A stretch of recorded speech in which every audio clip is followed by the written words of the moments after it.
Gulf overseas exchange company LLC প্রবাসীদের remittance পাঠানোর এক বিশ্বস্ত নাম। আসলে আমরা সবাই এখানে একত্রিত হওয়ার কারণ হচ্ছে এটাই, এখানে এক যুবক হিন্দু ভাই আমাদের পরিচিত শুভাকাঙ্ক্ষিত লোক, কিন্তু উনি আমাদের অগোচরে আমাদের মুসলিমকে নিয়ে অপপ্রচার করার চেষ্টা করতেছিলেন। উনি আমাদের রাসূল সাল্লাল্লাহু আলাইহি ওয়াসাল্লামকে নিয়ে অনেক বিব্রতিকর, অনেক অপ্রিয়মূলক কথা বলেছে এবং উনি ফেসবুকে মাধ্যমে অনেককে শেয়ার করে জানিয়েছেন যে আমাদের নবী হযরত মুহাম্মদ সাল্লাল্লাহু আলাইহি ওয়াসাল্লাম ভালো না, উনি পাগল, বা উনি আমাদের কাবাঘরে নতুন ওনাদের হিন্দুদের আপনার মন্দির তৈরি হচ্ছে, ওটা নিয়ে কটূক্তি করে আমাদেরকে অনেক বিভ্রান্তিকরমূলক অনেক কথা বলেছে।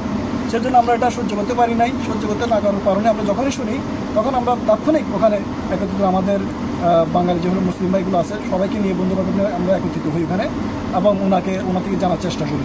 যখন সত্যতায় ওনার সত্যতা এটা প্রমাণ পাওয়া গেছে, ধারণা করছি আমরা পাইছি অলরেডি ওনার সত্যতা এটাই, উনি নিজের মুখে স্বীকার করেছে যে উনার অন্যায় হয়েছে বা উনি এটা ভালো করে নাই এরকম। কিন্তু আমরা বলতেছি উনি অন্যায় করলে কি হবে নাকি, এটা আমাদের কাছে ক্ষমা চাইলে হবে না।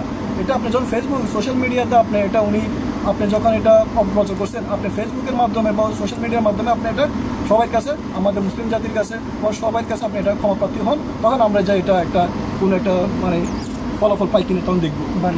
তারপর উনি আমাদেরকে অনেক কিছু বলার চেষ্টা করছে, আমরা আর কিছু করতে না পারি, যেহেতু আমরা প্রবাসে থাকি, এখানে আইনের আশ্রয় নিই। আইনের আশ্রয় নেওয়ার পরেই পুলিশ যখন তৎক্ষণাৎ আসি ওনাকে জিজ্ঞেস করার পর উনি পুলিশের কাছে সত্যতাই বলার পরে পুলিশ নিয়ে গেছে।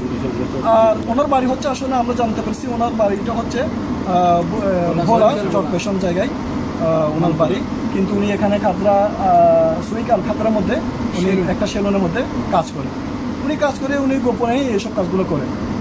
যে আজকে আমাদের ভিতরে যে একটা ঘটনা ঘটে গেছে, আমরা এটা নিয়ে খুবই চিন্তিত এবং খুবই আমাদের কাছে খারাপ লাগে, যেহেতু আমাদের নবী হযরত মুহাম্মদ সাল্লাল্লাহু আলাইহি ওয়াসাল্লামকে নিয়ে এত বড় একটা কূটনীতি করা।